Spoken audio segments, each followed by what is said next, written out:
Wait, Marty! Didn't we just make this choice before? We're about to create a time paradox! Great Scott! Wait, it's actually Castlevania, not Back to the Future. My bad. Welcome back, everybody, to this Let's Play of Castlevania 3, and like I said in the previous parts, now that we've covered a lot of the normal and difficult modes, we're actually going to go into the other character that can be gotten, which also starts the path for easy mode. So for the people who want to complain in the comments and say we're not hardcore, whatever. Complain all you want, we don't care. Well, it's also one of those things where, since you have different difficulties, you have different endings.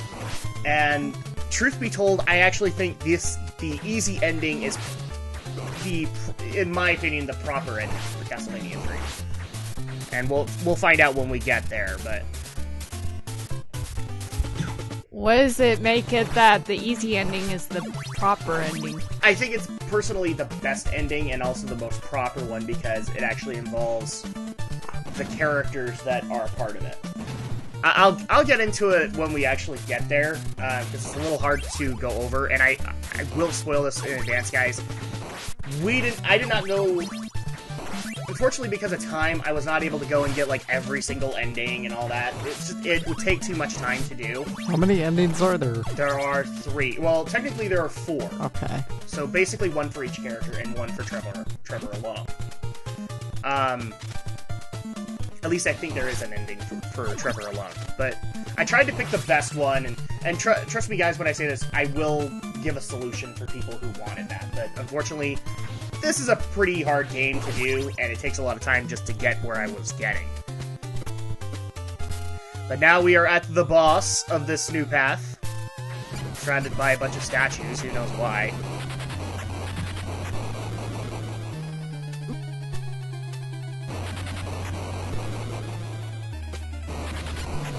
This is what I like to call one of the boring bosses, because... All he does is walk around.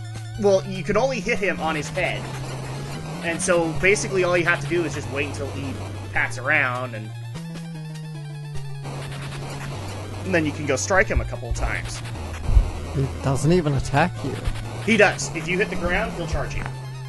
So that's, again, it's where I'm kind of playing the exploits.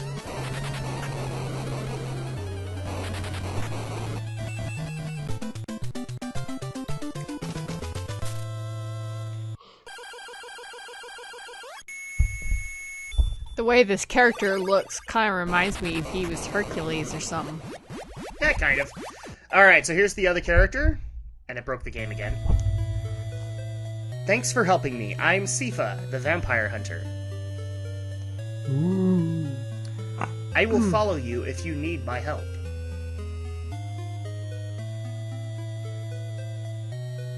What will you do? Take him with you or leave him behind? Now again, if we take him, I hope a magic spirit will give us the power. So now we're going to lose Grant. But that's okay, because we want this guy. My job is done, so you should go with him for now. Or I'm sorry, that was Alex's. I don't know. Alright, so now we have the magician, or the spellcaster, Syfa Belnades. Now, the Belnades are actually an interesting case in the Castlevania universe because they have been a part of it for quite a while. In at least 5 or 6 games, a Belnades has appeared. And they're usually magicians. There's only one case where one isn't, but we'll get there, because it's in the Genesis game Bloodlines.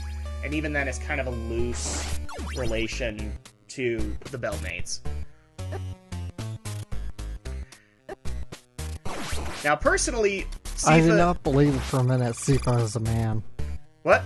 I'm pretty convinced Syfa's a woman. Dude, spoilers. Am Actually, I right? Yes, you are right. Okay.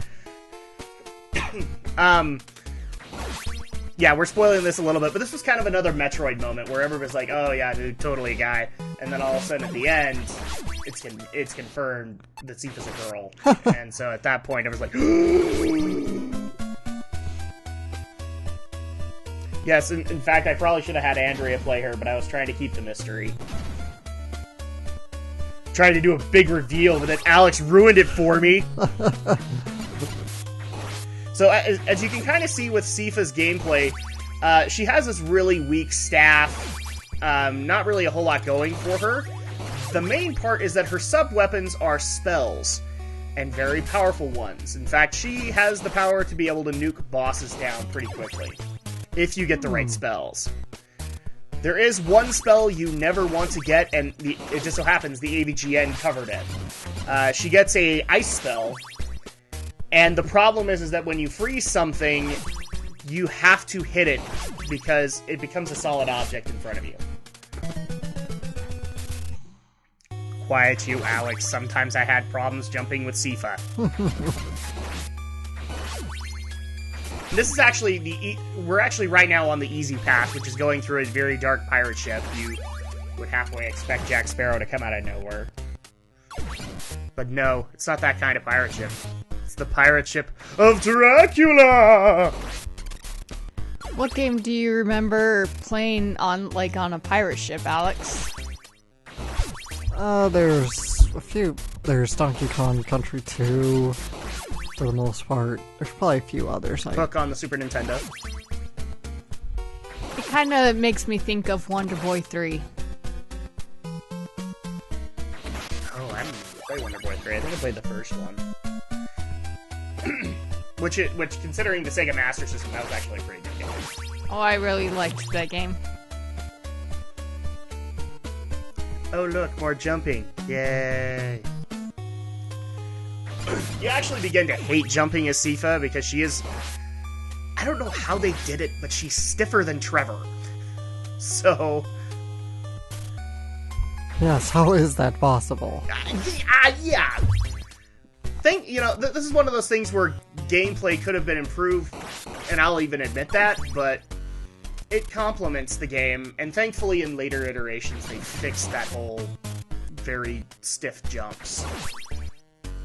Like, you almost have to... I like how Ego Raptor put it. You had to buy an engagement ring for your freaking jumps. Because you had to commit to them. Even deeper into the... No, there's no Captain Barbossa here, guys. I'm sure we'll make Pirates of the Caribbean references, but nope. Nope, we're not doing that.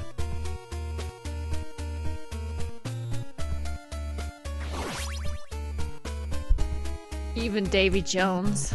Nope, no Davy Jones here.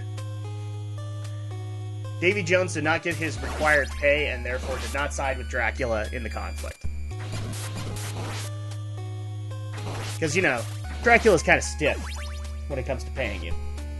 He expects you to just enjoy it, because that's what he does. So an interesting question did pop up, apparently while me and Andrea were off on vacation, on whether or not we were going to be doing a movie review for Dracula Untold. I don't think we are we? I can't remember what's actually on our list for the holidays right now. No, we're not. You want to give a reason as to why? Well, I don't have any interest in seeing another Dracula movie. That's kind of it, I wouldn't mind seeing it, but if the Shadow Blazer's not going, then there's no reason to do a review. So it's not like we're against it. Although, thankfully, people will be, around the frame of reference of when we're actually recording this. Yesterday, we uploaded the final episode of The Abomination that is Sonic 06. Yes, we finally finished it. I didn't think there was doubt on whether or not we were going to finish it, but... I always knew we were going to finish it. Yes, you knew! There were a couple of times when I wanted to mistakenly lose the cartridge. And I would applaud the Shadow Blazer on that one. No! Yeah. That game was so bad it didn't deserve to be completed. I would have been even more amazed if the Drak did it. No. Because the Drak knew what a crappy game was from the very beginning. And that was the problem with that.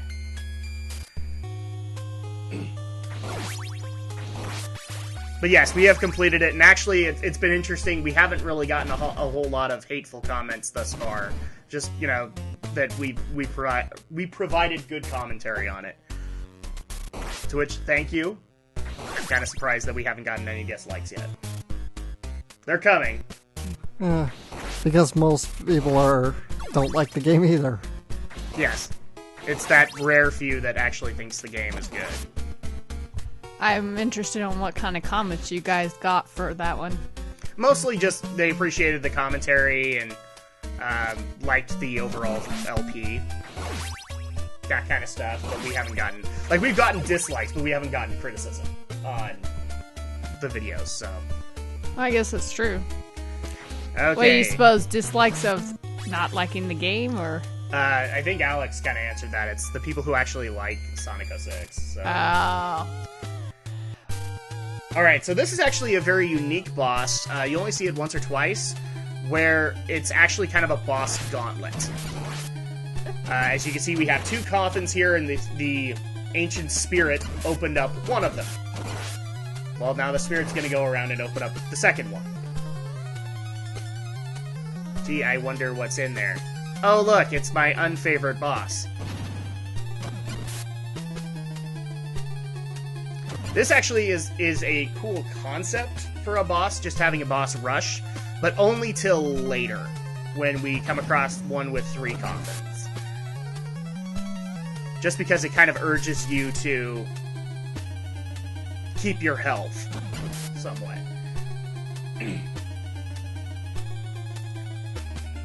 And believe it or not, for Castlevania fans, it actually is good practice for Dracula in this game.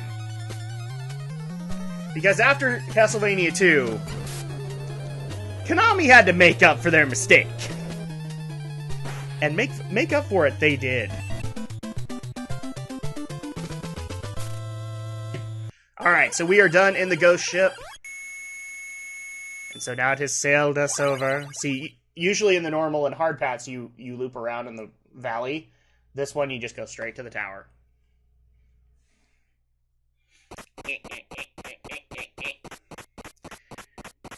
And now we are in the tower, or the watchtower of Castlevania. We are not in Castlevania yet. Oh, this place is hard. It's funny, the easy path is the one that gave me the hardest time. Yeah, go figure that. Do you want to find the irony in that? The hard path was not hard for me. It's the easy path that actually I had a lot of trouble with.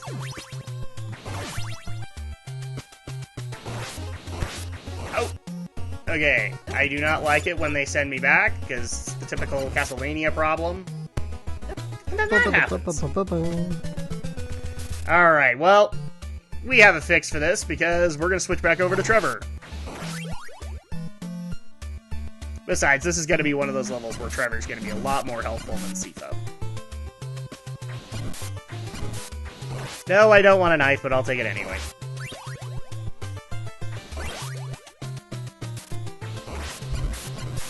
Yeah, he would definitely be a help with those long gaps there. Yeah, and not only that, but the boss he's helpful with as well. Oh, and these parts. This is really why I didn't want to bring Syfa out. Long platforming sections. Especially with these guys. They become a bit of a nuisance!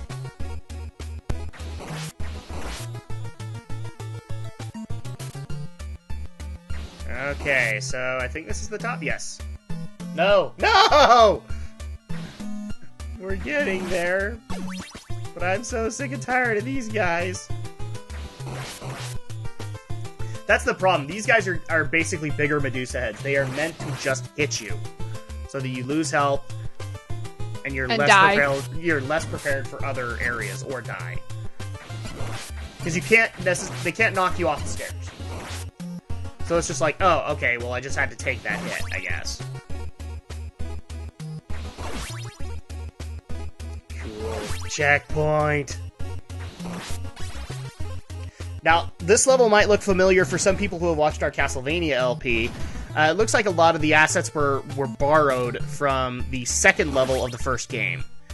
I would dare say they look like they've been borrowed, but they've been improved upon. So at this point, this is not the same level. So don't get that idea. It's not the same level at all. Looks like you got some holy water. I did. It's the best sub-weapon in the game. Oh, and it's this part. Okay, so I don't think we've had a moment like this yet. This is kind of a subtle way of saying the floor is falling. You must make your way to the top. And then we have some of the prime AVGN complaints is that as soon as you get up there, that's when the monster pops up.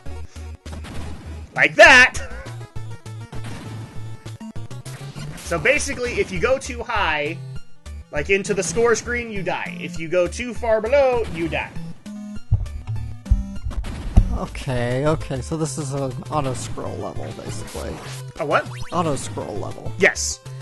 And even though it was done way better in later eras, this is what they could get in the 8-bit era. So it's not bad, it's just like, I think they added that whole ka-kunk to freak out players. Really. Well, yeah, if you all of a sudden get that start to happen, then you're like, oh my gosh. Yeah, whereas in like the Super Nintendo games that came later, they just let it scroll up slowly. But I remember as a kid just seeing that ka-kunk and going, get me out of here! Alright. It just so happens that this next section I had some problems with. Didn't your brother also like playing Castlevania, or was it just you? Kenzie? Yeah, my older brother did. In fact, I remember watching him play the first game. And I think he beat it before I did.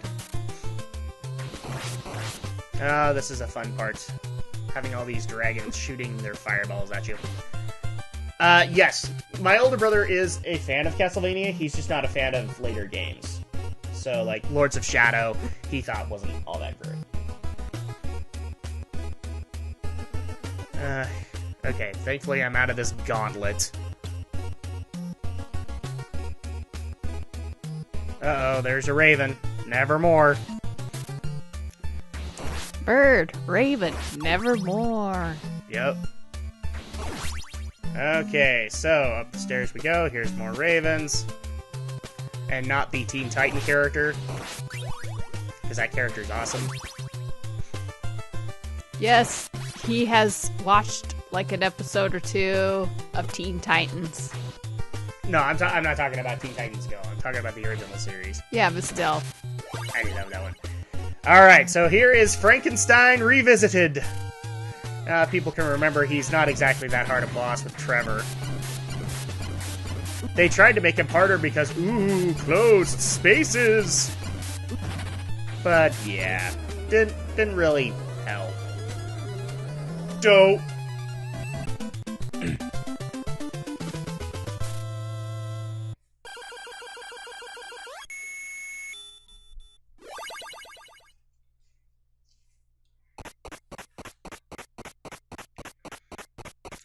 Alright, and here comes the next stage. This is actually, I think, the second to last stage before the castle.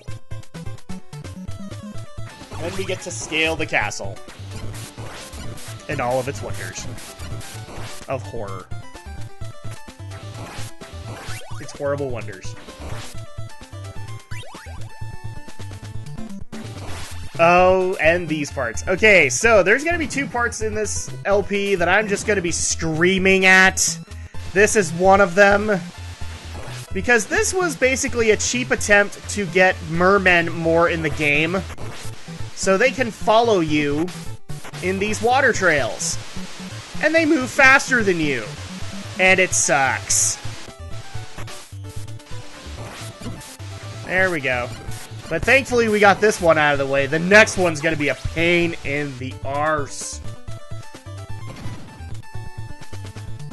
Alright, so... Again, as people can kind of tell, I had some difficulty in the easy path. I don't know why, it turned out that way.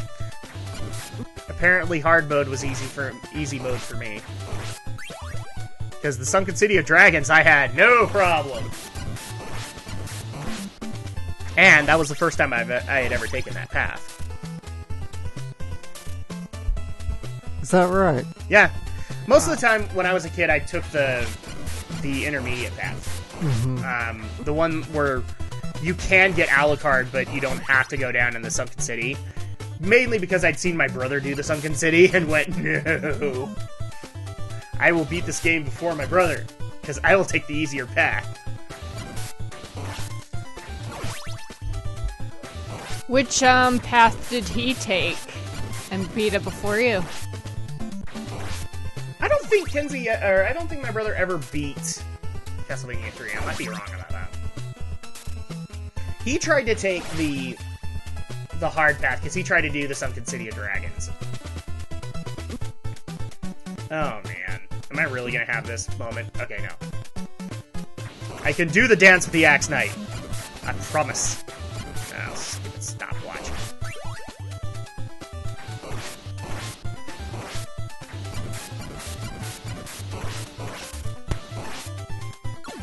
Yep, we're gonna freeze this guy. Because why not? I can't freeze the boss. Checkpoint! Make it to the checkpoint!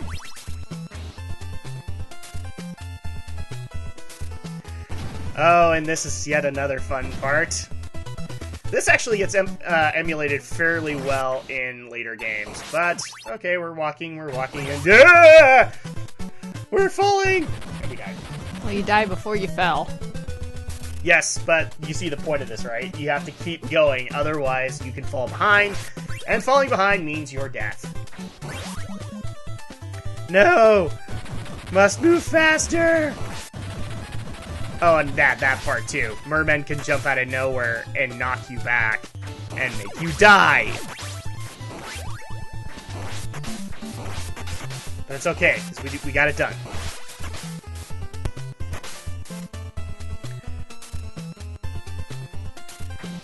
And this was one of the bosses that gave me the most trouble. I do not know why. But thankfully, you don't have to deal with all my failures. I can play video games. I can play them good. Yes, you can, Adam. Yes, you can. Wow, we're really sounding like Bob the Builder right now. Can we play it? Yes, we can! To dragon.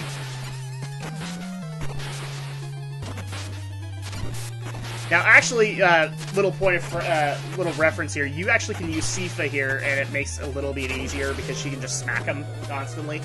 But nope, I decided to do it with Trevor. And last one, I can't die now. It'd be embarrassing. Do it! Throw the axe! Yes! Yes! Yes! We did it! We did it! We can play video games! And now we are in the castle. Dun dun dun.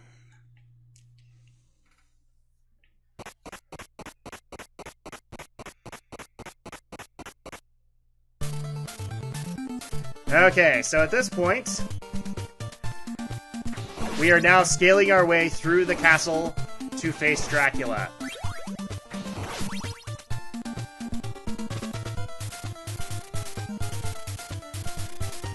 For some reason, we are not hearing the epic music as well as we probably should right now. This is actually, these are some of the best tunes, in my opinion, in the game. Well, I can hear the music fine. Maybe it's just me.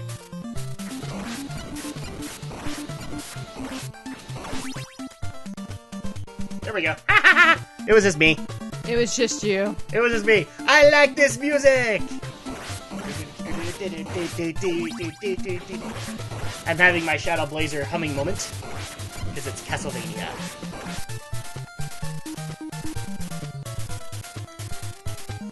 So I'm actually going to ask you both, since Alex was here for Castlevania 1 and 2, and Andrew was here for 2, you saw the first game was just the castle.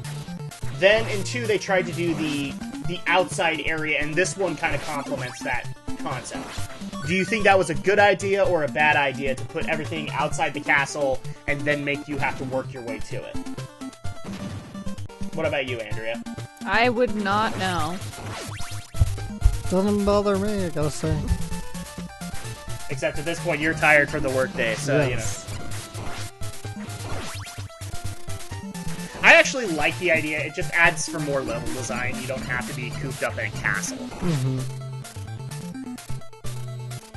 Because trust me, once we get into later games, we're going to have that problem where we're cooped up in a castle, and it's just be like, more areas of the castle. And just explore one place. Yes, exactly. Well, no, what they'll do is they'll have the castle be bigger, but it'll be too big for its own good. But we'll have to find out more about that as we return, and then when we get back, we will face the Count of all counts. We will face Dracula. Dun dun dun.